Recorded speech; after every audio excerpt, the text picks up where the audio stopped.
નમસ્કાર દર્શક મિત્રો, સ્વયંપ્રભાના ઇગ્નુના આ ઓનલાઈન લેક્ચર્સમાં આપ સૌનું હાર્દિક અભિવાદન છે. ઓનલાઈન લેક્ચર સિરીઝમાં આજે આપણે એન્ટી ઇન્ફ્લુએન્સરી પોલિસીનો અંતિમ તબક્કો એટલે કે ફુગાવા વિરોધી નીતિમાં રાજકોષીય અને સરકારી નીતિની ચર્ચા કરીશું.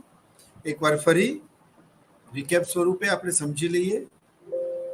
આજનું આ ટોપિક છે ફુગાવો અને નિયંત્રણની નીતિ, inflation meaning and its anti inflationary policy. ફોર્મેટમાં પ્રસ્તાવના, વ્યાખ્યા, લક્ષણો, એન્ટી ઇન્ફ્લુએન્સરી પોલિસી અને સમીક્ષા. આ બધું આપણે ભણી ગયા છીએ. એકવાર ખૂબ જ ટૂંકમાં આપણે ફરી સમજી લઈશું. ફુગાવો એક એવી સ્થિતિ છે જ્યાં લોકો દ્વારા અસામાન્ય અને ઇરાદાપૂર્વકની ખરીદીને કારણે સામાન્ય ભાવ સ્તરમાં વધારો થાય છે. અસામાન્ય અને ઇરાદાપૂર્વકની ખરીદી એટલા માટે મિત્રો કારણ કે ફુગાવો એ સતત ભાવ વધવાની પ્રક્રિયા છે. એટલે આજે જે ભાવો છે કાલે ભાવ એના કરતાં વધારે રહેશે એવું લોકોને ખબર હોય છે, અને એટલા માટે જો આજે નહીં ખરીદી તો ભવિષ્યમાં એની કિંમતો વધારે આપવી પડશે. એટલા માટે લોકો એને વર્તમાનમાં ખરીદી કરવા તૈયાર થાય છે. પરિણામે માંગ સતત વધતી જાય છે અને માંગના કારણે અર્થતંત્રમાં ભાવો પણ વધતા જાય છે. જ્યારે ઘણા બધા પૈસા ખૂબ ઓછી વસ્તુઓનો પીછો કરે ત્યારે તે પ્રક્રિયાને ફુગાવા તરીકે ઓળખવામાં આવે છે. When too much money chasing a very few goods, it's called inflation. એટલે કે પહેલા જેટલી જ વસ્તુઓ લેવા માટે આપણે પહેલા કરતાં વધારે નાણાં આપવા પડે છે. આનો અર્થ એવો પણ થાય છે કે નાણાંની ખરીદ શક્તિમાં ઘટાડો થયો. પહેલા કરતાં જેટલા રૂપિયામાં આપણે વસ્તુઓ ખરીદી શકતા હતા એના કરતાં ઓછી વસ્તુઓ ખરીદી શકીએ છીએ. નાણાંના પુરવઠામાં વધારો થવાના કારણે નાણાંની ખરીદ શક્તિમાં ઘટાડો થવાની પ્રક્રિયાને ફુગાવા તરીકે ઓળખવામાં આવે છે. ફુગાવા દરમિયાન નાણાંનું મૂલ્ય મિત્રો ઘટે છે. નાણાંનું મૂલ્ય એટલે કોઈ પણ વસ્તુને ખરીદવાની નાણાંમાં રહેલી શક્તિ. એટલે કે purchasing power of money is decline. નાણાંમાં રહેલી ખરીદ શક્તિ ઘટવાને કારણે પહેલા કરતાં વધારે રૂપિયા આપવા પડે છે. અમૂલ દૂધની થેલીના પહેલા 20 રૂપિયા હતા, આજે એના 40 રૂપિયા છે. તો પહેલા 20 રૂપિયામાં 2 દૂધની થેલી મળતી હતી, આજે 20 રૂપિયામાં માત્ર એક જ દૂધની થેલી મળે છે. એટલે એ 20 રૂપિયા કે જેનો પર્ચેસિંગ પાવર, જેનું મૂલ્ય એક દૂધની થેલી બરાબર હતું, આજે એ 20 રૂપિયામાં એ દૂધની થેલી આવી શકતી નથી. એટલે કે નાણાંનું જે મૂલ્ય છે એમાં ઘટાડો થાય છે. તો મિત્રો ફુગાવા દરમિયાન નાણાંના મૂલ્યમાં ઘટાડો થાય છે, એની ખરીદ શક્તિમાં ઘટાડો થાય છે. નાણાંના પુરવઠામાં વધારો થવાના કારણે નાણાંની ખરીદ શક્તિમાં ઘટાડો થવાની પ્રક્રિયાને ફુગાવા તરીકે ઓળખવામાં આવે છે. પૂર્ણ રોજગારીના સ્તર પર પહોંચ્યા બાદ માંગમાં થતો વધારો તે ફુગાવામાં પરિણમે છે. મેં તમને સમજાયેલું કે પૂર્ણ રોજગારીનો કન્સેપ્ટ તે લોર્ડ મિનાર્ડ કેન્સે આપ્યો. પૂર્ણ રોજગારીના આ કન્સેપ્ટમાં લોર્ડ મિનાર્ડ કેન્સે કહ્યું કે ઉત્પાદનના 4 સાધનો જમીન, મૂડી, શ્રમ, નિયોજન. When I am talking about the factors of production, you consider as a land, labor, capital and entrepreneur. Whatever the countries, America, Afghanistan, Bharat or Pakistan, every country is having a 4 factors of production. આ 4 સાધનો એ ઉત્પાદનના સાધનો એટલા માટે કહેવાય છે કારણ કે કોઈ પણ ચીજ વસ્તુનું ઉત્પાદન કરવામાં આ 4 સાધનોની જરૂર પડે છે. આ 4માંથી એક પણ સાધન જો ગેરહાજર હોય તો ઉત્પાદન શક્ય નથી મિત્રો. આનો અર્થ એવો થયો કે ઉત્પાદનના જે સાધનો છે એ ઉત્પાદનના સાધનો એક ચીજ વસ્તુનું ઉત્પાદન શક્ય બનાવે છે. હવે કોઈ અર્થતંત્રમાં પૂર્ણ રોજગારીની સ્થિતિ એટલે શું? તો લોર્ડ મિનાર્ડે પોતાના પુસ્તક ધ જનરલ થિયરી જે 1936માં તેમણે લખ્યું, તેમાં તેમણે પૂર્ણ રોજગારીનો કન્સેપ્ટ આપ્યો છે અને તેમાં તેમણે કહ્યું છે કે ઉત્પાદનના 4 સાધનો જ્યારે તેની સંપૂર્ણ કક્ષાએ ઉત્પાદનની પ્રક્રિયામાં રોકાયેલા હોય, એટલે કે 100% ઉત્પાદન ક્ષમતામાં રોકાયેલા હોય, એટલે કે 100% જમીન, 100% મૂડી, 100% નિયોજન શક્તિ અને 100% મૂડી ઉત્પાદનની પ્રક્રિયામાં રોકાયેલી હોય, તે પછી જ્યારે માંગ વધે તો આ 4 સાધનો તો 100% પોતાની પૂર્ણ કક્ષાએ ઉત્પાદનની પ્રક્રિયામાં રોકાયેલા છે. હવે જો માંગ વધે તો આ ચારે સાધનોમાંથી 1% પણ વધારવાની શક્યતા નથી, તો ઉત્પાદન શક્ય નથી. તો જેવી માંગ વધશે એવા ભાવો વધશે. આનો અર્થ એવો થયો કે વધતી જતી માંગ એ ફુગાવામાં પરિણમશે. એટલે જો એ જ તો વ્યાખ્યા કહી છે, તમે ધ્યાનથી જો, પૂર્ણ રોજગારીના સ્તરને પહોંચ્યા બાદ, એટલે જમીન, મૂડી, શ્રમ, નિયોજક બધા 100% ઉત્પાદન ક્ષમતામાં સામેલ થઈ ગયા. હવે એક પણ જમીનનો ટુકડો વણ વપરાયેલો ના હોય, એક પણ મૂડીનું એકમ ઉત્પાદનની પ્રક્રિયામાં રોકાયેલું ના હોય તેવું ન બને, એક પણ શ્રમિક બેરોજગાર ના હોય, એક પણ નિયોજક ઉત્પાદનની પ્રક્રિયામાં ઇન્વોલ્વ ન હોય એવું ન હોય. જ્યારે આ બધા જ સાધનો એની સંપૂર્ણ કક્ષાએ ઉત્પાદનની પ્રક્રિયામાં રોકાયેલા છે, તેવામાં અર્થતંત્રમાં જો માંગ વધશે, હવે માંગ તો વધવાની જ છે, લોકોનું જીવન ધોરણ વધશે, લોકોની આવક વધશે, નવી નવી શોધખોળ થશે, જનસંખ્યા વધશે, એટલે માંગ તો વધવાની જ છે. Because human wants are unlimited, but the resources are limited. So how to utilize the unlimited wants with the limited resources? It's all about economics. તો માંગ તો વધવાની જ છે, પણ સામે એ માંગને સંતોષવા માટેની ચીજ વસ્તુઓ અને સેવાઓનું ઉત્પાદન કરનારા જે સાધનો છે એ સાધનોની ઉપલબ્ધતા તો હોવી જોઈએ ને. આજે તમે મને ઇન્ટરનેટના કનેક્શન દ્વારા સમગ્ર ભારતમાં જોઈ શકો છો. ઇન્ટરનેટ કનેક્શન જ નહીં હોય તો આપ મને અને હું આપને આપણે બંને એકબીજાથી કેવી રીતે સંપર્કમાં આવી શકીશું? તમે એટલી દૂર છો, હું આટલી દૂર છું. તો તે જ રીતે ઉત્પાદનના સાધનો જ નહીં બચ્યા હોય, જમીન જ નહીં હોય, મૂડી જ નહીં હોય, શ્રમ જ નહીં હોય, નિયોજક શક્તિ પણ ઉત્પાદનમાં 100% રોકાયેલી છે, તો હવે કોઈ પણ વસ્તુની માંગ વધશે તો એનું ઉત્પાદન શક્ય નથી. 10% માંગ વધે, 10% ઉત્પાદન વધે તો ભાવો નિયંત્રણમાં રહે. પણ ઉત્પાદન વધે પણ સામે માંગ વધે પણ ઉત્પાદન ન વધે તો અર્થતંત્રમાં શું થાય? અછત, સ્કેરસિટીની પરિસ્થિતિ ઊભી થાય. અને આપણે બધા જાણીએ છીએ કે જો અછત ઊભી થાય તો અર્થતંત્રમાં ભાવો શું થાય? વધે. Are you getting this? એટલે કે અર્થતંત્રમાં પૂર્ણ રોજગારીની સ્થિતિને પ્રાપ્ત કર્યા બાદ પણ જો માંગમાં વધારો થાય તો તે ફુગાવામાં પરિણમે છે. તો મિત્રો, આ 4 વ્યાખ્યા થઈ. એના લક્ષણો આપણે પહેલા પણ સમજી ચૂકેલા, ટૂંકમાં સમજી લઈએ. ફુગાવો એક નાણાકીય ઘટના છે. આ વારે ઘડી એટલે સમજાવું છું કે ફુગાવાના કોઈ પણ ચેપ્ટરમાં જ્યારે તમારે કોઈ પણ પ્રશ્ન લખવાનો આવશે તો વ્યાખ્યા છે, લક્ષણો છે, આ તો કોમન લખવા જ પડશે અને આ તમને યાદ હોવા જ જોઈએ. એટલે ફુગાવો એક નાણાકીય ઘટના છે અને એમાં ફુગાવો એ કોઈ ધાર્મિક ઘટના નથી, એ કોઈ સામાજિક ઘટના નથી. ફુગાવો એક નાણાકીય ઘટના છે જેમાં નાણાંનો પુરવઠો સતત વધે છે અને નાણાંનો પુરવઠો વધવાના કારણે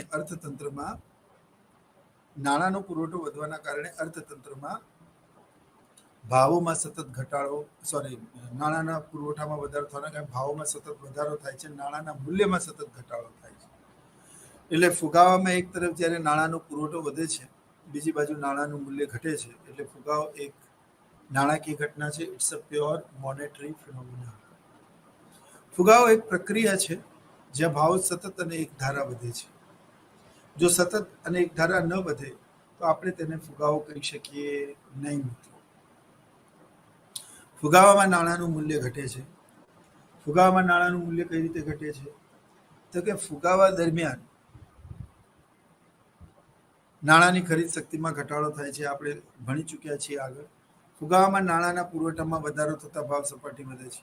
નાણાંનો પુરવઠો વધતા લોકોની આવક વધે છે, આવક વધતા ખર્ચ વધે છે, ખર્ચ વધતા માંગ વધે છે. માંગ અને કિંમત વચ્ચે સીધો સંબંધ છે. માંગ વધે છે તો કિંમત પણ વધે છે. આ ઘડિયાળની માંગ વધશે તો ઓટોમેટિક કંપની એની કિંમત વધારશે. તો નાણાંનો પુરવઠો વધે તો લોકોની આવક વધે, આવક વધતા એ લોકોનું ખર્ચ વધે, ખર્ચ વધતા માંગ વધે, માંગ વધતા ભાવ સપાટી વધે. કિંમત અને માંગ વચ્ચે વ્યસ્ત સંબંધ છે, પણ માંગ અને કિંમત વચ્ચે સીધો સંબંધ છે.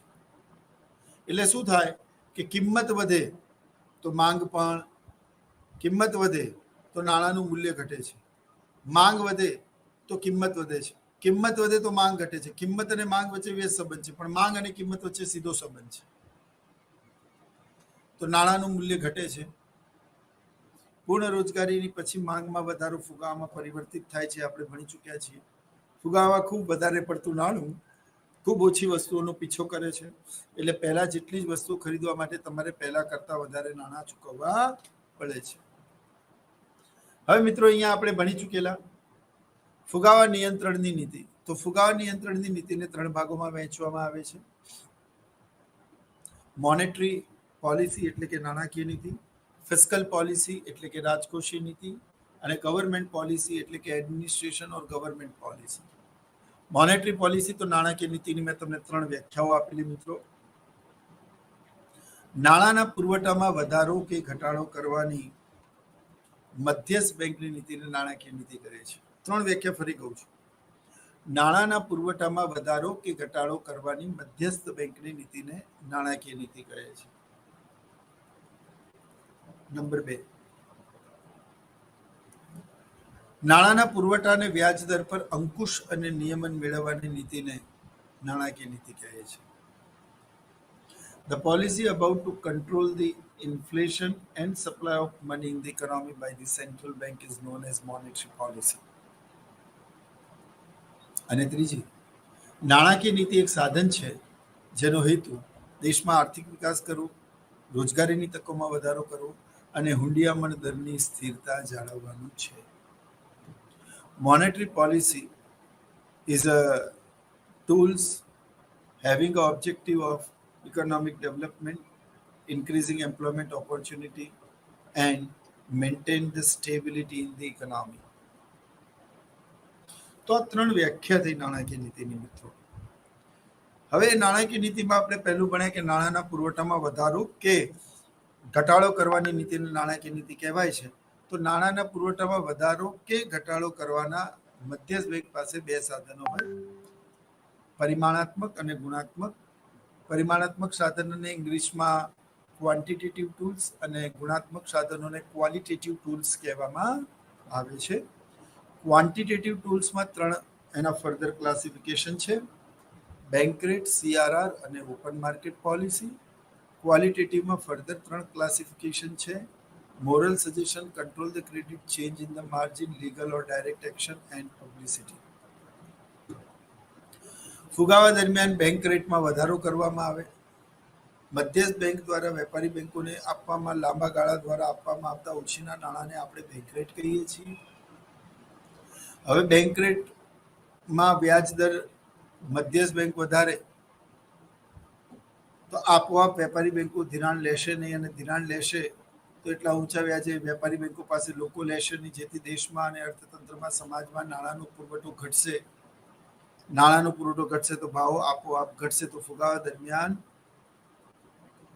બેંક રેટમાં વધારો કરવો જોઈએ. બીજું, રોકડ અનામત પ્રમાણ. મધ્યસ્થ બેંકના આદેશ પ્રમાણે દરેક બેંકોએ અમુક ટકા રકમ મધ્યસ્થ બેંકમાં જમા કરાવવી પડે છે. રોકડ સ્વરૂપે આ જમા કરાવવામાં આવતી રકમને રોકડ અનામત પ્રમાણ કહેવામાં આવે છે. ફુગાવા દરમિયાન મધ્યસ્થ બેંક આ રોકડ અનામત પ્રમાણમાં વધારો કરે છે, જેથી વેપારી બેંકોએ વધારે પડતા નાણાં RBIમાં જમા કરવા પડે, એટલે એ લોકોની ધિરાણ કરવાની શક્તિ, શાક સર્જનની શક્તિ ઘટી જાય છે.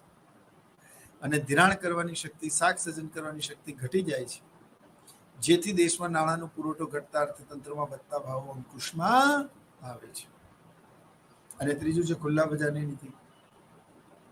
આ બધું ભણાવેલું છે, હું માત્ર રિકેપ આપી રહ્યો છું. તો ખુલ્લા બજારની નીતિ, સરકારના આદેશ પ્રમાણે મધ્યસ્થ બેંક અર્થતંત્રમાં સમય સમયે સરકારી જામીનગીરીઓની ખરીદ અને વેચાણની કામગીરી કરે છે. આ સરકારી જામીનગીરીની ખરીદ અને વેચાણને લગતી નીતિને ખુલ્લા બજારની નીતિ કહેવાય છે. ખુલ્લા બજારની નીતિ એટલે એવી નીતિ કે જ્યાં બધા જ લોકો પોતાની મરજીથી સ્વૈચ્છિક રીતે સરકારી જામીનગીરીની ખરીદ અને વેચાણ કરી શકે છે, બશર્તે વ્યક્તિ 18 વર્ષની ઉંમરથી વધારે હોવું જોઈએ. And that's why this policy is known as open market policy. So, ફુગાવા દરમિયાન સરકાર સરકારી જામીનગીરીઓનું વેચાણ કરે છે અને મંદી દરમિયાન એ ખરીદી કરે છે. સરકાર સરકારી જામીનગીરીઓનું વેચાણ કરે છે લોકો એને ખરીદે છે, માટે લોકોના પૈસા સરકાર પાસે આવે છે. સરકારે વેચાણ કર્યું, લોકોના પોઈન્ટ ઓફ વ્યૂથી નહીં જોવાનું. સરકારે આરબીઆઈ વતી સરકારી જામીનગીરીનું વેચાણ કર્યું. સે for example, if the government wants to complete the project of Narmada, and then government declares the bonds of Narmada. When government declares the bond of Narmada through RBI, the people are believing in the government, the people are having a faith in government, and that's why they are purchasing the government securities or the bond of Narmada. Once you purchase anything from any shopkeeper, you have to pay some amount. On the same condition, if you are purchasing a shares of the Reliance, then you have to pay some money to the Reliance. So in the same case, when you are purchasing a government security, you have to pay a certain amount of to the government. And once you pay the certain amount to the government, the money from your pocket is decreasing, na? So the supply of money from the society is decreasing, and whatever the fund government collected, it's freezed by the RBI. So the supply of money in the economy is decreasing. Once the supply of money is decreasing, the income of the people is decreasing, their demand is decreasing, their expense and demand is decreasing. Once the expense and the demand is decreasing, then the price level also decreasing, and the inflation going to be under control. So inflation ફુગાવા દરમિયાન સરકારી જામીનગીરીનું વેચાણ કરવામાં આવે છે, અને મંદી દરમિયાન સરકારી જામીનગીરીનું ખરીદ કરવામાં આવે છે. સરકાર પોતાની જ જામીનગીરીઓની કિંમતો ખૂબ મોટા પ્રમાણમાં વધારી દે છે, અને ખૂબ મોટા પ્રમાણમાં સરકારી જામીનગીરીઓની કિંમત સરકાર વધારે છે મિત્રો, તો શું થાય છે કે ખૂબ મોટા પ્રમાણમાં સરકાર સરકારી જામીનગીરીઓની કિંમતો વધારે છે, તો લોકો વેચે છે. 10 રૂપિયાની એક જામીનગીરી, એના 20 રૂપિયા કરી દીધા, તો વ્યક્તિ 10,000 રોકેલા, એને 20,000 રૂપિયા મળી રહ્યા છે, તો એ વેચે છે. પણ સરકાર ખરીદે છે. હવે સરકાર ખરીદે છે, તો હવે સરકારે પેમેન્ટ કરવું પડશે. પહેલા વ્યક્તિઓ ખરીદી, તો વ્યક્તિઓ પેમેન્ટ કર્યું, સમાજે પેમેન્ટ કર્યું, તમારા વાળા જેવા લોકોએ પેમેન્ટ કર્યું. હવે સરકાર ખરીદે છે, સરકાર પેમેન્ટ કરશે, તો 10 ના 20, તો 200 કરોડના 400 કરોડ ગવર્મેન્ટે અર્થતંત્રમાં આપ્યા લોકોને. લોકોની આવક શું થઈ? વધી. Once the supply of money increasing, the income of the people increasing, their expenses increasing, their demand is increasing. If I am expense at 2,000 rupees in the national handloom, that means I am asking a commodities and goods of the having a price or value of the 2,000 rupees. So expenditure is increasing, demand is also increasing, then the price is also increasing, and once the general price level increasing, it's converted into inflation. So as simple as you understand, as simple as I'm speaking. So સરકાર મંદી દરમિયાન ખરીદી કરશે અને ફુગાવા દરમિયાન વેચાણ કરશે. આપણે ફુગાવાનું યાદ રાખવાનું છે. જો અર્થતંત્રમાં પરિમાણાત્મક સાધનો દ્વારા ઇકોનોમી સ્ટેબલ ના થાય, ભાવ અંકુશમાં ના આવે, તો ગુણાત્મક સાધનોનો આશ્રય લેવો પડે છે. ગુણાત્મક સાધનોમાં moral suggestion, control the credit, change in the margin, direct action and publicity. તો મિત્રો, મોરલ સજેશન જે રીતે હું તમને સમજાવી રહ્યો છું, એ રીતે અર્થતંત્રમાં સરકાર શું કરે? તમામ વેપારી બેંકોના ડિરેક્ટરોને બોલાવે, એમને દેશની આર્થિક પરિસ્થિતિથી રૂબરૂ કરાવે, અને એમને કહે, એમને જણાવે, એમને કહે કે અર્થતંત્રમાં તમે મોંઘા નાણાંની નીતિ અપનાવો, બને એટલું વ્યાજના ધિરાણના ક્રાઇટેરિયા ટફ કરો, ગમે તેને લોન ન આપી દો, એ લોન જેટલી માંગે એના કરતાં ઓછી આપો, કન્ડિશનલ લોન આપો. આવું કરવાથી અર્થતંત્રમાં ધિરાણ ઓછું થાય, નાણાંનો પુરવઠો ઘટે, લોકોને લોન ઓછી મળશે તો ખર્ચ ઓછો કરશે, ખર્ચ ઓછો કરશે તો માંગ ઓછી થશે, માંગ ઓછી થશે તો ભાવ ઘટશે. આવું મધ્યસ્થ બેંક વેપારી બેંકોને સમજાવે ને, એને નૈતિક સમજાવટ અને ઇંગ્લિશમાં મોરલ સજેશનનું પગલું કહેવાય. It's as so simple as you understand. Control the credit. આ પગલું દ્વિતીય વિશ્વયુદ્ધ બાદ વિશ્વમાં અમેરિકાએ સૌથી પહેલા હાથ ધરેલું. એમાં અર્થતંત્રમાં દ્વિતીય વિશ્વયુદ્ધ બાદ અમેરિકામાં વધતા જતા ભાવોને અંકુશમાં લેવા માટે અમેરિકાએ ક્રેડિટ કંટ્રોલ કરેલું, જેને બે પાસાઓથી સમજીશું. એક, ગ્રાહકનું વ્યક્તિગત ક્રેડિટનું કંટ્રોલ કરવું,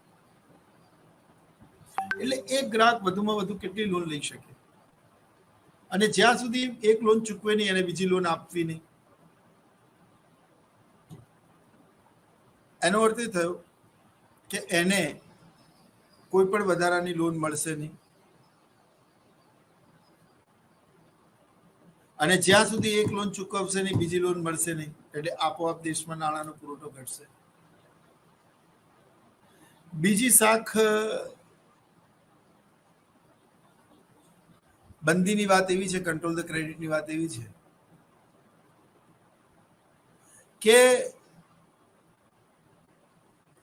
એક બેંક વધુમાં વધુ કેટલું ધિરાણ આપી શકે એની શાખનું નિયંત્રણ કરવું. એ વધારેમાં વધારે એક financial year from 1st April to 31st March એ કેટલું ધિરાણ આપી શકે અને જ્યાં સુધી એક ધિરાણ પૂરું ન કરે, આઈ મીન ટુ સે એનાથી વધારે ધિરાણ ના આપી શકે. આ ફાઇનાન્શિયલ યરમાં એસબીઆઈના તમામ મેનેજરોને બોલાવીને તમારી કોઈ પણ બ્રાન્ચમાંથી 5 કરોડથી વધારે ધિરાણ થવું જોઈએ નહીં એક ફાઇનાન્શિયલ યરમાં 1st માર્ચથી લઈને 31st એપ્રિલ સુધી. તો જેવું જ એક બેંક 5 કરોડના એક ચોક્કસ સપાટીને પહોંચે એ પછી ધિરાણ આપી ના શકે. એટલે આપોઆપ દેશમાં નાણાંનો પુરવઠો ઘટે. મિત્રો, નાણાંનો પુરવઠો ઘટે એટલે આવક ઘટે, ખર્ચ ઘટે, માંગ ઘટે, કિંમત ઘટે, ફુગાવો અંકુશમાં આવે.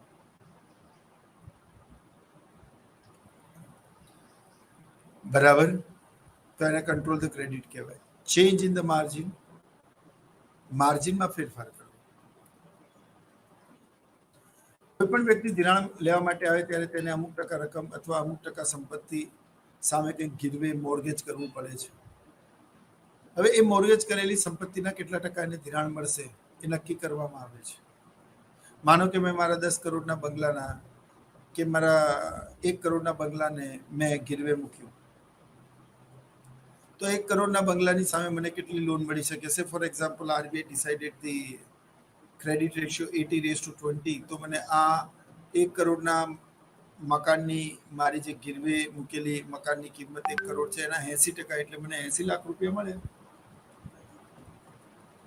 ફુગાવા દરમિયાન મધ્યસ્થ બેંક વેપારી બેંકોને આ માર્જિનમાં વધારો કરવાનું કરે છે અને પોતે માર્જિનમાં વધારો કરી દે છે. એ જે 20:80 હતું એને હવે 40:80 કરી નાખ્યું. એટલે બેંક પોતાની પાસે 40% રાખે, સામેવાળા વ્યક્તિને 60% આપે. સે ફોર એક્ઝામ્પલ, મેં 1 કરોડનો મારો બંગલો જમા કરાયો તો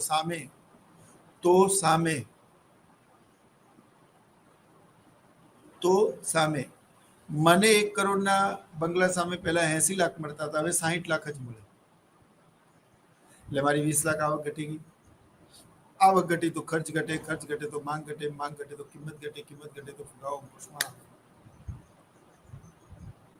બોલો યસ ઓર નો? હા કે ના?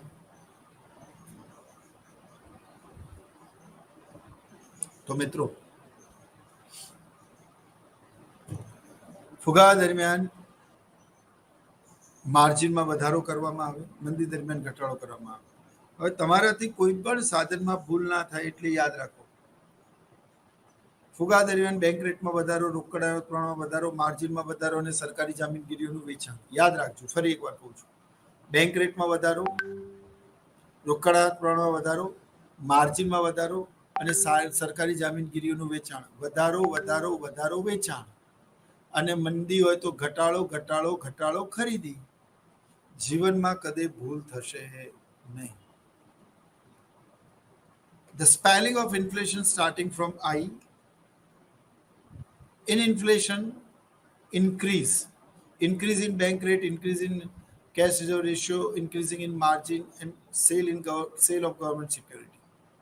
Increasing sale.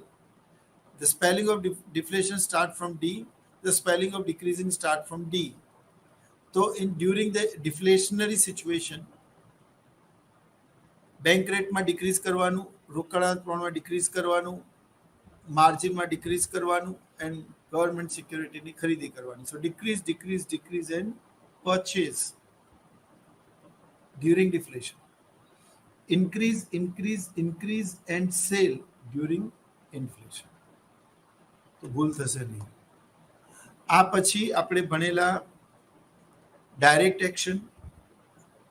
જો કોઈ બેંક ન માને તો એની સામે સીધા પગલાં ભરી શકાય અને કોર્ટમાં ઢસી શકાય અને તેમ આવું કેમ કર્યું એના લેખિતમાં ખુલાસા માંગી શકાય, જરૂર પડે બેંકને સીલ કરી શકાય. આને કોર્ટ થ્રુ લીગલ એક્શન કહેવાય. અને જો કોઈ તે છતાં પણ ન માને તો એની પાસે પછી અંતિમ જે સાધન છે એ નેગેટિવ પબ્લિસિટી. આરબીઆઈ પાસે, અને હવે તો મિત્રો તમે જાણો છો કે સોશિયલ મીડિયાનો જમાનો છે, આરબીઆઈ ટ્વીટ કરી દે કે this bank is not following the rules regulation of the RBI, so RBI is concerned about this bank, and if anybody doing any type of monetary transaction with this bank, then RBI is not responsible for that.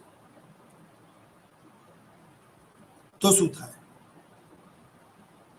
લોકો ફટાફટ બેંકમાંથી પૈસા ઉપાડવાના ચાલુ કરે, bank એકદમ monetary ક્રાઇસિસમાં આવી જાય. કોઈ પણ બેંક આવું ઈચ્છે નહીં મિત્રો. એટલે આ એક બ્રહ્માસ્ત્ર છે જેનો આરબીઆઈ યુઝ કરી શકે છે. ભારતના ઇતિહાસમાં બહુ જવલ્લે જ આવું બન્યું છે કે આ હથિયારનો ઉપયોગ કરવો પડે. બટ આ એક હુકમનું એવું પાનું હોય જેને મૂકે તો બાજી પૂરી થઈ જાય.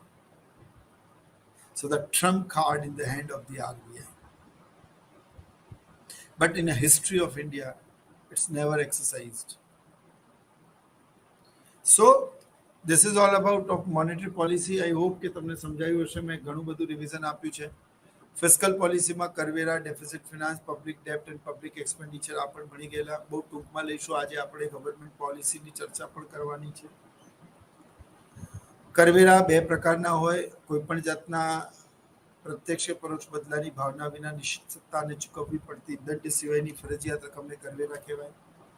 કરવેરા બે પ્રકારના હોય, પ્રત્યક્ષ અને પરોક્ષ દરના આધારે. પ્રત્યક્ષ કરવેરા જેનો બોજો આપણે બીજા ઉપર ખસેડી ન શકીએ તેને પ્રત્યક્ષ કરવેરા કહેવાય. જેનો બોજો આપણે બીજા ઉપર ખસેડી શકીએ એને પરોક્ષ કરવેરા કહેવાય મિત્રો. તો જે પ્રત્યક્ષ કરવેરા છે એમાં ઇન્કમ ટેક્સ એટલે આવક વેરો, સંપત્તિનો વેરો, પછી corporate tax, profit tax, gift tax વગેરે ટેક્સીસ આવે છે. તો ફુગા દરમિયાન પ્રત્યક્ષ કરમાં વધારો કરવાનો, ડાયરેક્ટ ટેક્સ ઇન્ક્રીઝ કરવાનો, એટલે લોકોની આવક અને સંપત્તિ ઘટે. આવક અને સંપત્તિ ઘટે એટલે એ લોકો ઓછા નાણાંનો ખર્ચ કરે, ઓછી માંગ કરે, પરિણામે અર્થતંત્રમાં ભાવ અંકુશમાં રહે. બરાબર છે.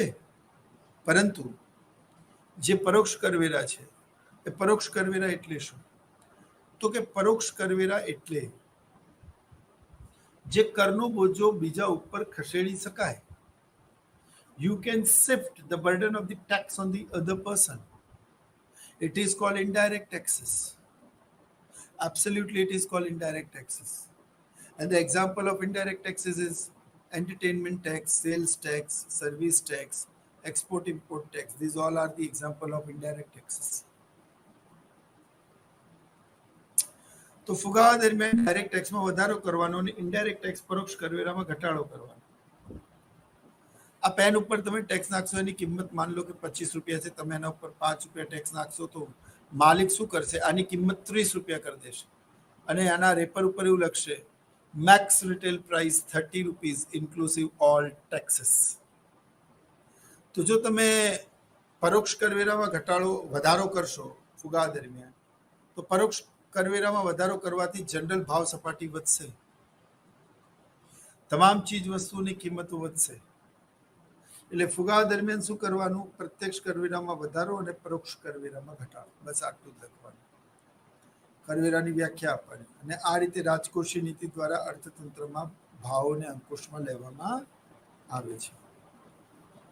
ડેફિસિટ ફિનાન્સ, સરકારની આવક કરતાં સરકારની જાવક વધી જાય, પરિણામે જે ખાત સર્જાય તેને પૂરવા માટે સરકાર નંબર 1 આરબીઆઈ પાસેથી ઉછીના નાણાં મેળવે. નંબર 2 સરકારી જામીનગીરીનું વેચાણ કરે. નંબર 3 નવી ચલણી નોટો છાપે. જે નવી ચલણી નોટો છાપે આ ત્રણમાંથી કોઈ પણ પગલું જો સરકારે ભર્યું હોય તો તેણે ખાદ પુરવણી કરી છે તેમ કહેવાય.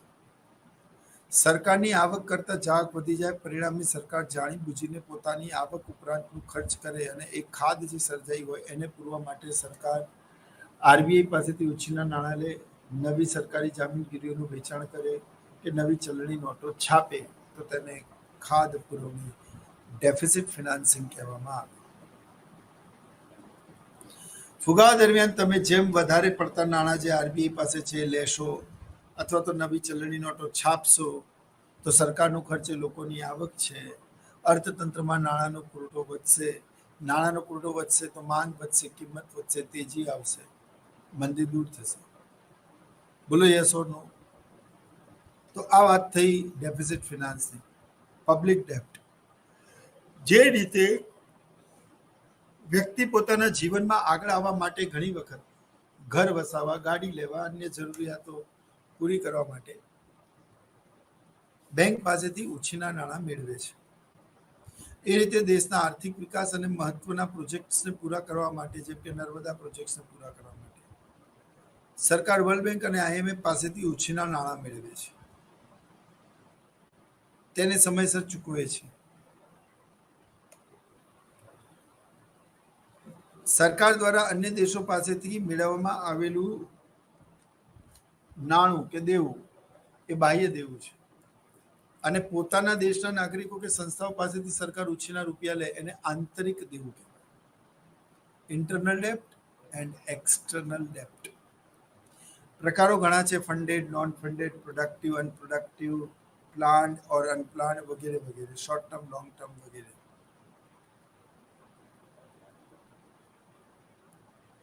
બટ અત્યારે તમારે એ સમજવાનું છે કે ફુગાવા દરમિયાન આંતરિક દેવામાં શું કરવાનું? તો કે આંતરિક દેવામાં વધારો કરવાનો, જેથી લોકોના રૂપિયા સરકાર પાસે આવી જાય અને સરકાર એ રૂપિયાને આરબીઆઈમાં ફ્રીઝ કરી દે. પરિણામે અર્થતંત્રમાં નાણાંનો પુરવઠો ઘટે, નાણાંનો પુરવઠો ઘટે તો આવક ઘટે, ખર્ચ ઘટે, માંગ ઘટે, કિંમત ઘટે, ફુગાવો અંકુશમાં આવ્યો. વારે ઘડી આ કહું છું.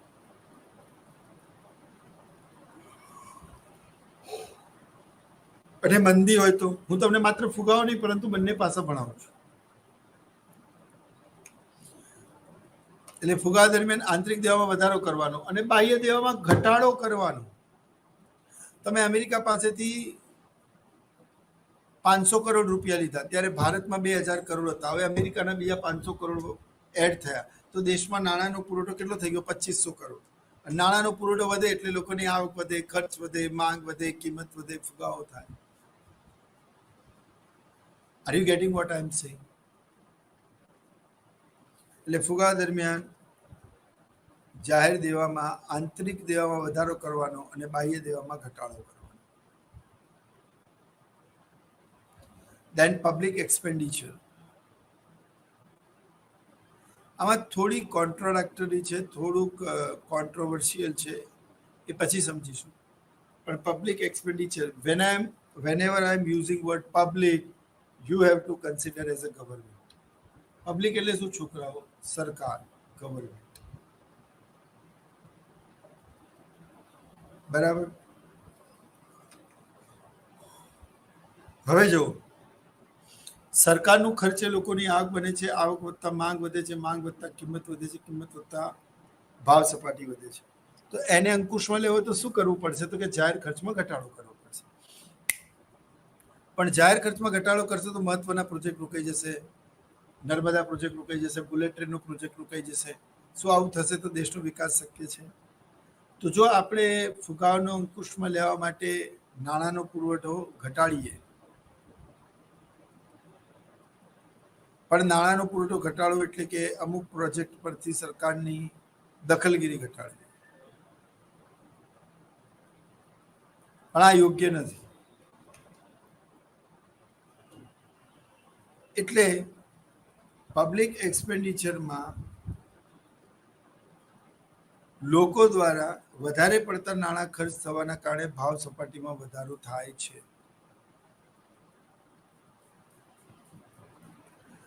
જનરલ થિયરી નામક પુસ્તક જ્યારે કેન્સે 1936માં લખ્યું ત્યારે તેમણે સરકારી ખર્ચનો મહિમા અને મહિમા મંડળ કરેલો કે સરકારી ખર્ચ જાહેર ખર્ચ જ એક એવું સાધન છે જેના દ્વારા મંદીની અસરોને દૂર કરી શકાય છે.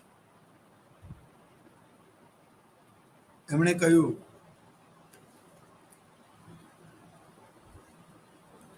સરકારનું ખર્ચ એ લોકોની આંખ બને છે, આવક વધતા એ ખર્ચ કરે છે, ખર્ચ વધતા માંગ વધે છે, માંગ વધતા કિંમત વધે છે, ભાવ સપાટીમાં વધારો થાય છે.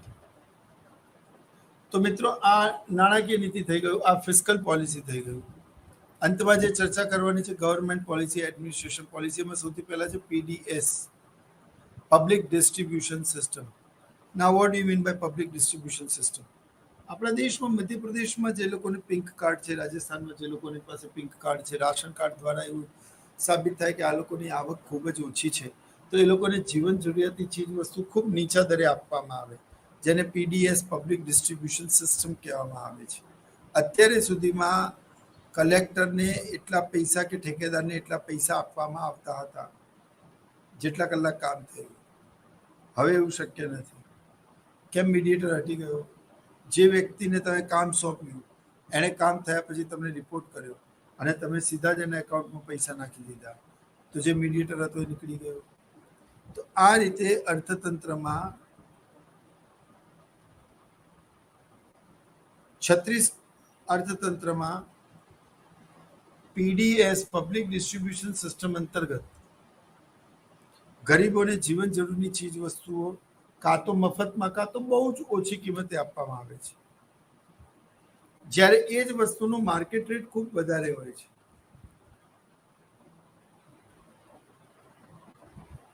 તો શું સમજ્યા? પબ્લિક ડિસ્ટ્રીબ્યુશન સિસ્ટમ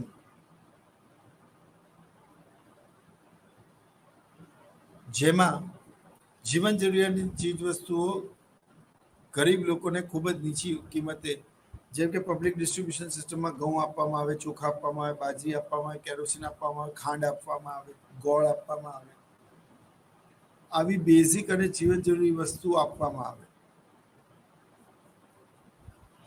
હવે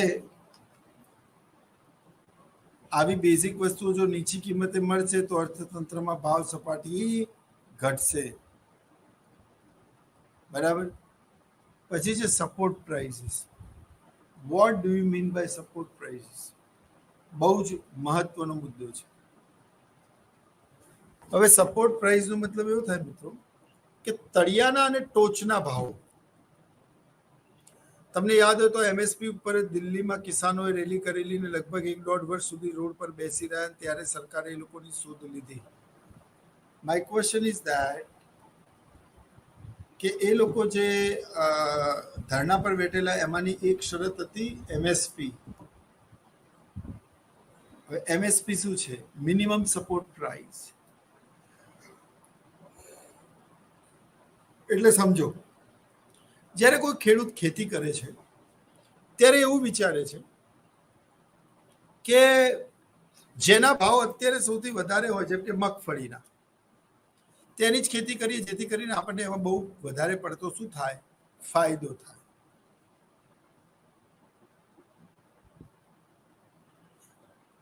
પણ તેમાં બહુ જ વધારે પડતો શું થાય? ફાયદો થાય. But the thing is not working in such a way.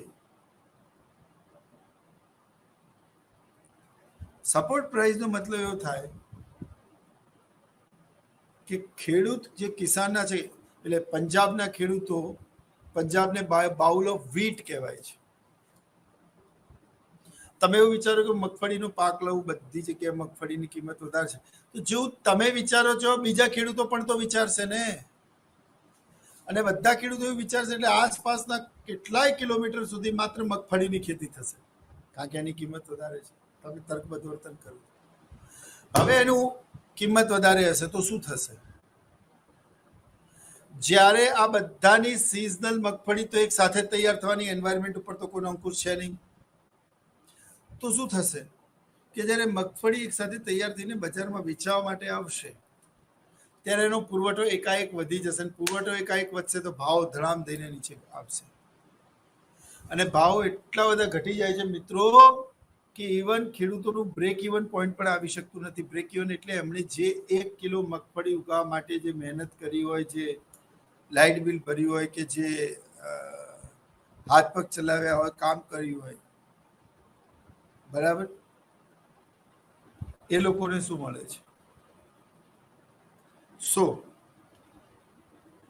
The thing is કે સપોર્ટ પ્રાઇસમાં સરકાર એવું ડિક્લેર કરે છે કે તમને લોકોને આ વસ્તુનું ઉત્પાદન કરવામાં કિલો દીઠ માન લો કે મગફળીમાં 8 રૂપિયા કિલો પડી ઓછામાં ઓછી, જેને એ લોકો 12-13 રૂપિયા વેચતા હતા,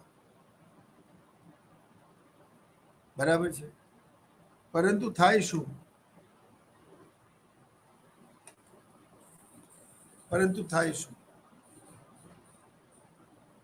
તો અર્થતંત્રમાં મિનિમમ સપોર્ટ પ્રાઇસમાં એકદમથી ભાવ ઘટી જાય, અને ભાવ ઘટી જાય એટલે એટલું ઘટી જાય કે અર્થતંત્રમાં એ લોકોએ જે મૂડીરોકાણ કર્યું છે એટલું પણ વળતર એ લોકોને મળે નહીં મિત્રો, અને પોતાનો પાક ફેંકી દેવાનો વારો આવે. તમે રોડ ઉપર ઘણી વખત ટામેટા, ડુંગળી, બટાકાને ફેંકતા ખડે તો એ દૂધ ઢોળતા, વિરોધ પ્રદર્શન કરતા જોવા મળ્યા હશે.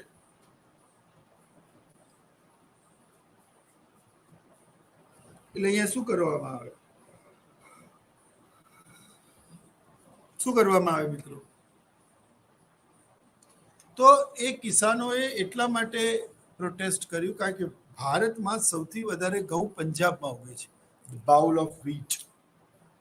એમાં જે ઊંચી કિંમતે વેચાય એ લોકો વેચે, પછી બહુ જ કચરો રહી ગયો હોય, બહુ નીચી ગુણવત્તાવાળા ઘઉં હોય, જેને સરકાર મિનિમમ સપોર્ટ પ્રાઇસથી ખરીદશે તો ખેડૂતોને ફાયદો થતો.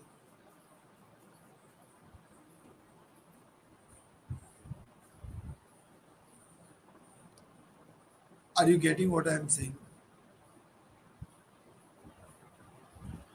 એટલે પીડીએસ પબ્લિક ડિસ્ટ્રીબ્યુશન સિસ્ટમ અંતર્ગત સરકાર ખૂબ મોટા પ્રમાણમાં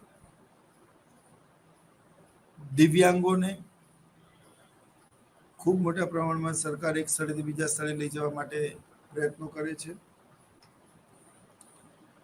સપોર્ટ પ્રાઇસમાં અંતમાં સરકારે નમતું જોખ્યું, એ લોકોની માંગણીઓ સ્વીકારી, પણ સપોર્ટ પ્રાઇસનો આ મુદ્દો હોય કે તમે આનાથી વધારે પ્રાઇસ ના લઈ શકો, અથવા તો તમારે જે મૂડીરોકાણ કરી છે એમાંથી જો તમને બિલકુલ વળતર નથી મળી રહ્યું, આખો પાક નુકસાન થયું, તો એટલી રકમ સરકાર તમને પ્રોવાઈડ કરશે, જેથી કરીને એ લોકોનું ઉત્સાહ ખેતીમાં બનેલો રહે.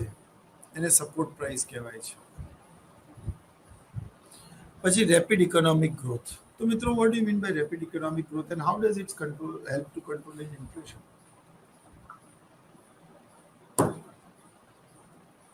મિત્રો, આર્થિક વિકાસ વધશે તો ઉત્પાદન વધશે, ઉત્પાદન વધશે તો ભાવ આપોઆપ ઘટશે. જેમ કે કોબવેબ થિયરમમાં એક ખેડૂત એવું વિચારે છે કે મગફળીના ભાવ વધારે છે, આપણે મગફળીની ખેતી કરીએ, તો બાકીના બધા ખેડૂતો બી તો તર્કસંગત વર્તન કરે છે, એ લોકો પણ મગફળીની ખેતી કરશે, જેથી આજુબાજુના વિસ્તારોમાં મગફળીની જ ખેતી થશે. પણ એ મગફળી તૈયાર સિઝન પ્રમાણે એક સાથે થશે. એને વેચવા માટે જ્યારે આપણે બજારમાં જઈશું તો એકદમથી બજારમાં પુરવઠો વધી જશે. પુરવઠો વધી જશે એટલે ભાવ ઘટી જશે. ભાવ ઘટી જશે ને એટલા ઘટી જશે કે ખેડૂતે જે મૂડીરોકાણ કર્યું છે એટલું પણ એમને પડતર પ્રાપ્ત થતું નથી, સાહુકાર પાસેથી લોન લીધેલી છે. એટલે ખેડૂતોને આત્મહત્યા કરવાનો વારો આવે છે. એ લોકો આવું ન કરે એટલે સરકાર મિનિમમ સપોર્ટ પ્રાઇસ ડિક્લેર કરે છે કે ભાઈ તમે જે મૂડીરોકાણ કરેલું છે એટલું વળતર તો મળે. કે ભાઈ 1 કિલો મગફળી ઉગાવવામાં તમને 6 રૂપિયા ખર્ચ થયું, જંતુનાશક દવાઓ, હાઇબ્રિડ સીડ્સ, બિયારણ, લાઇટ બિલ, મજૂરી, બધું જ. તેમ છતાંય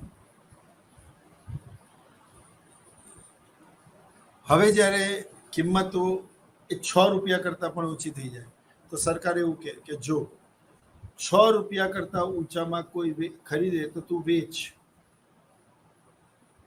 બાકી 6 રૂપિયામાં સરકાર લેવા માટે બંધાયેલી છે. It is called minimum support price. બરાબર છે. એટલે સપોર્ટ પ્રાઇસથી શું થાય છે? ભાવ અંકુશમાં આવે છે. સરકારે માનવું પડે છે. રેપિડ ઇકોનોમિક ગ્રોથ, આગળ ભણી ગયા તેમ જેટલું ઉત્પાદન વધશે, જેટલી ઔદ્યોગિકરણ થશે, એટલું રોજગાર વધશે, એટલું ઉત્પાદન વધશે, પુરવઠો વધશે, પુરવઠો વધશે તો ભાવ અંકુશમાં આવશે. મિત્રો, ગ્રોથ થવો, ઇન્ફ્રાસ્ટ્રક્ચરલ ફેસિલિટીઝ વધવી, ઇન્ડસ્ટ્રીનો વધારે વિકાસ થવો, એગ્રીકલ્ચર ક્ષેત્રે લેન્ડ પ્રોડક્ટિવિટી વધવી, આ જ બધા કારણો છે. બરાબર. પછી control over the speculative activity. What do you mean by speculative activity?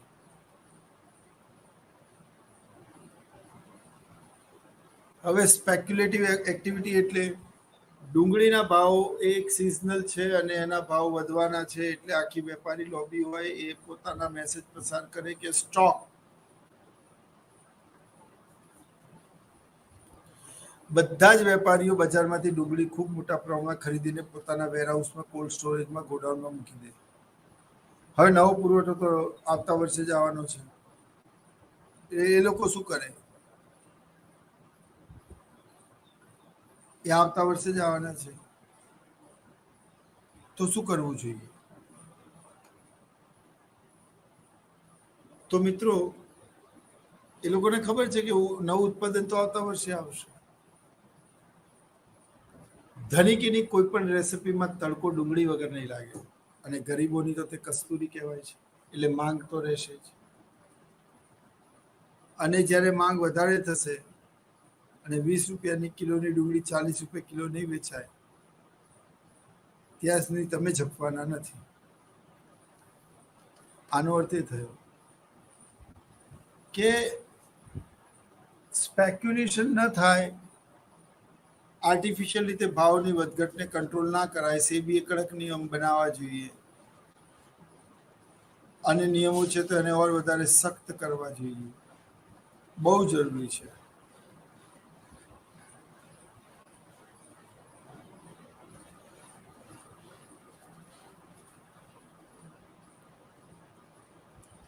फिर पब्लिक एक्सपेન્ડિચર.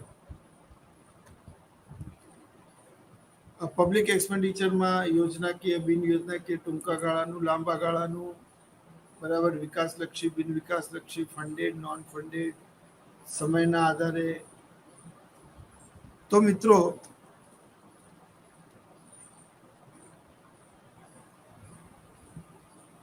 કંટ્રોલ ઓવર સ્પેક્યુલેટિવ એક્ટિવિટીઝ તો શું થાય?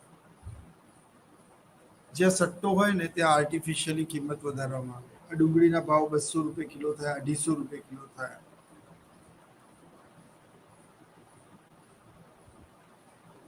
સમજ પડી?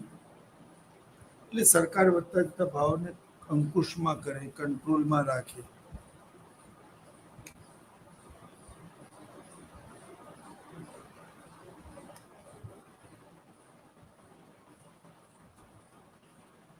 પબ્લિક એક્સપેન્ડિચર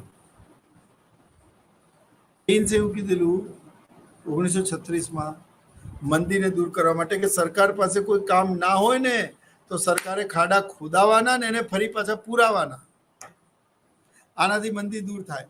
સરકારનું ખર્ચ લોકોની આગ બને, આગ વધતા ખર્ચ વધે, ખર્ચ વધતા માંગ વધે, માંગ વધતા કિંમત વધે, કિંમત વધતા ફુગાવો થાય. માટે સરકારે પોતાના ખર્ચમાં ઘટાડો કરવાનો છે. પણ મિત્રો, સામે એવું બીજી દલીલ કરનારા અર્થશાસ્ત્રીઓ એવા છે કે સરકાર પોતાના ખર્ચમાં ઘટાડો કરશે તો શું થશે? તો કે સરકાર પોતાના ખર્ચમાં ઘટાડો કરશે તો મહત્વના પ્રોજેક્ટ અને મહત્વની યોજનાઓ અને એનો વિકાસ રૂંધાઈ જશે, રોકાઈ જશે. यानी एक ऐसी दो धारी तलवार है जो एक म्यान में नहीं रह सकती है. Either you have to manage the development or you have to get this stability, maintain this stability. You don't have any other choice. Are you getting what I am saying? So rapid economic growth, then control over speculative activity. Speculation की वजह से चीज वस्तु की कमी न होने के बावजूद भी उसकी कमी जनरेट होती है। सरकार को ऐसा संग्रहखोरी सट्टाखोरी करने वाले इंसानों के सामने सख्त से सख्त कार्रवाई करनी चाहिए। फिर इंपोर्ट पॉलिसी करनी चाहिए, ये तो ठीक है, पर लोग करते नहीं है ना सरकार करती है ना हम इनिशिएटिव लेते हैं। चलिए, इंपोर्ट पॉलिसी। इंपोर्ट पॉलिसी यानी जो मान लो कि हमारे देश के अंदर, अभी मैंने आपको उदाहरण दिया ऑनियन का, एकदम से व्यापारी लॉबी ने स्टॉक कर लिया और फिर उसकी कीमत 20 रुपए से 200 रुपए हुई तो बेचने के लिए निकाला। माय कंडीशन इज दैट कि मान लो કે અર્થતંત્રમાં આ લોકોએ ડુંગળીનો સ્ટોક કરી લીધો, તો સરકાર શું કરે, બાંગ્લાદેશમાંથી, શ્રીલંકામાંથી, બર્મામાંથી નીચી કિંમતે ડુંગળી મંગાવીને ખૂબ મોટા પ્રમાણમાં બજારમાં ઠાલવી દે. તો શું થાય, એ લોકોએ સંગ્રહ કરેલી ડુંગળી માથે પડે ને એ લોકોએ 20 કરતા ઓછી કિંમતે આપવી પડે.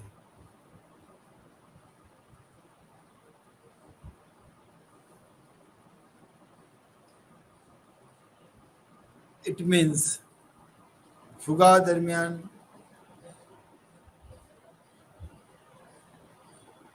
PDC, public distribution support prices, rapid economic growth, control the speculative activity, લાસ્ટમાં import policy અને છેલ્લી છે export policy. import policy and minimum price. તો export policy માં સરકારે કે import policy માં સરકારે માત્ર જીવન જરૂરી ચીજ વસ્તુઓ અને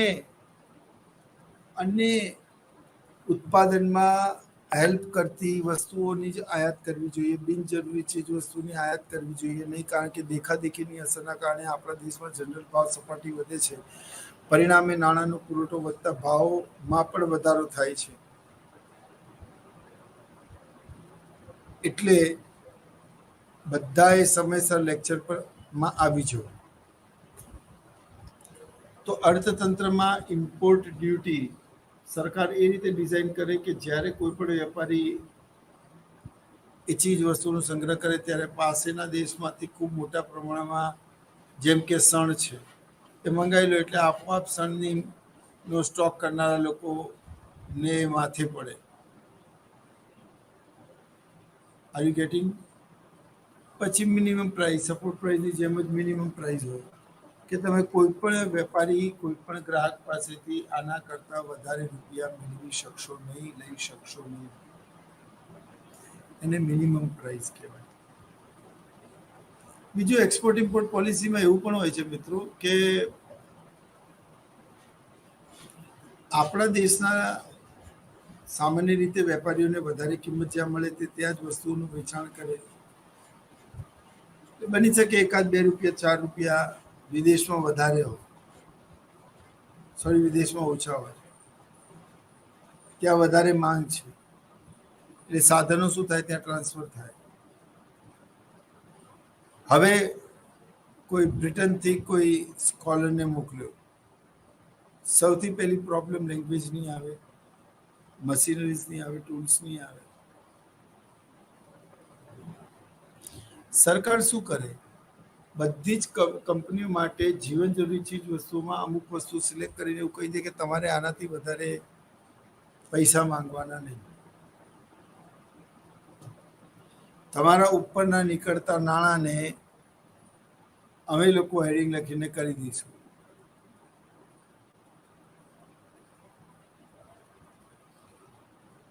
એટલે પબ્લિક ડિસ્ટ્રીબ્યુશન સિસ્ટમ, જાહેર વિતરણની વ્યવસ્થા, રાશનની દુકાનો દ્વારા નીચી કિંમતે ચીજ વસ્તુનું વેચાણ કરી અને ભાવને અંકુશમાં રાખવું. સપોર્ટ પ્રાઇસ, મેક્સિમમ અને મિનિમમ, રેપિડ ઇકોનોમિક ગ્રોથ દ્વારા ઉત્પાદનમાં ખૂબ વધારો કરવો. ઉત્પાદન વધે તો અર્થતંત્રમાં આપણે બીજા દેશો પર નિર્ભર રહેવું પડે નહીં, આપણે આપણી જાતની વસ્તુઓ જાતે બનાવી શકીએ. Rapid economic growth, industry, service, industry, agriculture અને સર્વિસ ત્રણેય સેક્ટરમાં હોવું જોઈએ. કંટ્રોલ ધી સ્પેક્યુલેટિવ એક્ટિવિટી, સ્પેક્યુલેશન એક્ટિવિટીમાં બહુ જ ધ્યાન આપવું જોઈએ. એટલે કે બિનજરૂરી ચીજ વસ્તુઓની કુદરતી અછત ન હોવા છતાં પણ એની કૃત્રિમ અછત ઊભી કરવામાં આવે છે, ખોટું છે. ઇમ્પોર્ટ ડ્યુટીથી બે ફાયદા થાય છે. સરકારને વ્યાજરૂપી આવક મળે છે. ઇમ્પોર્ટ પોલિસી એટલે સરકારને એક તો ઇમ્પોર્ટ પોલિસી એટલે ચુંગી નાકા બનાવેલા હોય ત્યાંથી કોઈ વ્યક્તિ પસાર થાય તો એને ટેક્સ ભરવો પડે છે. ટેક્સ સરકાર પાસે જાય છે એટલે આવક તો થાય જ છે, પણ સાથે સાથે વિદેશી વસ્તુઓ એટલી મોંઘી થઈ જાય છે કે તેને કોઈ પણ આપણા દેશનો નાગરિક ખરીદવા તૈયાર થતો નથી. આ બંને કેસમાં વિદેશી ઊંડિયામણ એનો જથ્થો શું થઈ જાય છે? ઓછો થઈ જાય છે અને પરિણામે ભાવો ઘટે છે. અને છેવટે છે મિનિમમ પ્રાઇસીસ, જે મેં તમને એમએસપીની વાત કરેલી, મિનિમમ સપોર્ટ પ્રાઇસ. પંજાબના લોકો એટલા માટે જોડાયેલા કારણ કે પંજાબને બાઉલ ઓફ વ્હીટ કહેવાય છે. સૌથી વધારે ઘઉંની ખેતી એ લોકો પાસે થાય છે. એમાં સારા ઘઉં જે બજારમાં કિંમત પ્રવર્તતી હોય એને વેચે, અને ખરાબ જે ઘઉં છે એ ખૂબ મોટા પ્રમાણમાં અહીંયા પહોંચે. હવે આનો અર્થ શું થયો? આનો અર્થ એવો થયો મિત્રો કે અર્થતંત્રમાં સરકાર જ્યારે જાહેર ખર્ચમાં વધારો કરે છે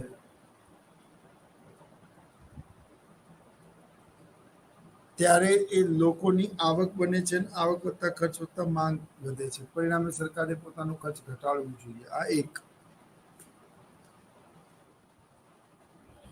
બીજી વાત શું છે છોકરાઓ, કે આપણે ફુગાવાની અસરો ભણી ગયા. ફુગાવાની વિવિધ બજારો પર પડતી અસરો, સામાજિક અસરો, આર્થિક અસરો, ફુગાના લક્ષણો, એના પ્રકારો, માંગ પીડિત ફુગાવો, ખર્ચ પીડિત ફુગાવો. અને આજે ફુગાવા વિરોધી નીતિ સાથે આ ચેપ્ટર થઈ ગયું પૂરું.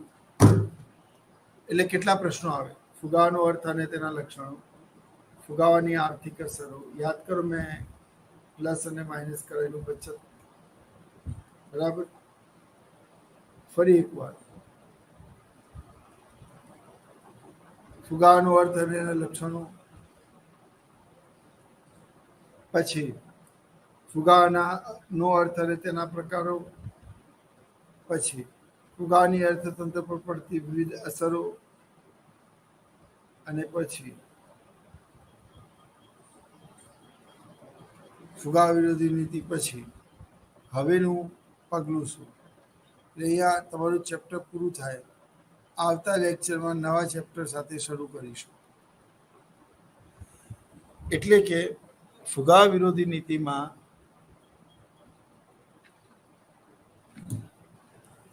ત્રણ પાસા છે મિત્રો: નાણાકીય નીતિ, રાજકોષીય નીતિ અને ખુલ્લા બજારની કે ગવર્મેન્ટ પોલિસી કે એડમિનિસ્ટ્રેશન પોલિસી. નાણાકીય નીતિ એ મધ્યસ્થ બેંક મેનેજ અને કંટ્રોલ કરે છે. રાજકોષીય, તો રાજ એટલે સરકાર અને કોષ એટલે તિજોરી. સરકારની તિજોરી અંગેની નીતિને રાજકોષીય નીતિ કહેવાય. રાજકોષીય નીતિ, તિજોરીમાં સરકાર કાં તો રૂપિયા મૂકે કાં તો રૂપિયા ઉપાડે. તો રૂપિયા મૂકે એને આવક કહેવાય, રૂપિયા ઉપાડે એને જાવક કહેવાય. તો બીજી વ્યાખ્યા, સરકારની આવક અને જાવકની વ્યાખ્યા રાજકોષીય નીતિ કહેવાય. ત્રીજી વ્યાખ્યા,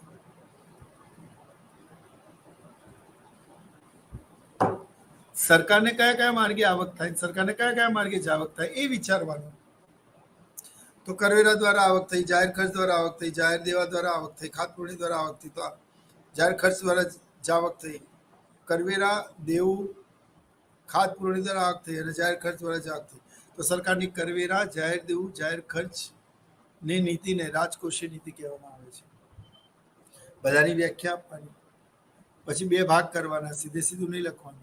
પ્રત્યક્ષ કરવેરા અને પરોક્ષ કરવેરા. તો ફુગા દરમિયાન પ્રત્યક્ષ કરવેરામાં વધારો અને મંદી દરમિયાન ફુગા પ્રત્યક્ષ કરવેરામાં ઘટાડો, અને મંદીમાં એનાથી ઊંધું. બરાબર છે? ફાઇન. એ જ રીતે ખાતપુરણીનો અર્થ, એ જ રીતે જાહેર દેવાનો અર્થ.